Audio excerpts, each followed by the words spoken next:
Service bus ಒಂದು ಆಟೋಗೆ ಡಿಕ್ಕಿ ಹೊಡೆದ ಪರಿಣಾಮ ಆಟೋ ಚಾಲಕ ಸಹಿತ ಪ್ರಯಾಣಿಕ ಅಲ್ಪ ಸ್ವಲ್ಪ ಗಾಯಗಳಿಂದ ಪಾರಾದಂತಹ ಘಟನೆ ಮಂಗಳೂರು ಮುಲ್ಕಿ ಸಮೀಪದ ರಾಷ್ಟ್ರೀಯ ಹೆದ್ದಾರಿ 66ರ ಕಾರ್ನಾಡ್ ಬೈಪಾಸ್ ಬಳಿ ನಡೆದಿದೆ.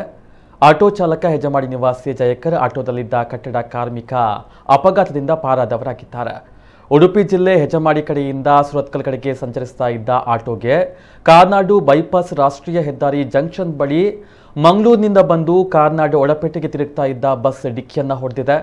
ಆಟೋದಲ್ಲಿ ಕಟ್ಟಡದ ಕೆಲಸಕ್ಕೆಂದು ಸಾಗಿಸ್ತಾ ಇದ್ದ ಪೇಂಟ್ ಹೆದ್ದಾರಿಯಲ್ಲಿ ಚೆಲ್ಲಾಪಿಲ್ಲಿಯಾಗಿದೆ.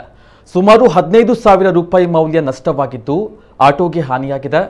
ಸುರತ್ಕಲ್ ಟ್ರಾಫಿಕ್ ಪೊಲೀಸ್ ಠಾಣೆಯಲ್ಲಿ ಪ್ರಕರಣ ದಾಖಲಾಗಿದೆ.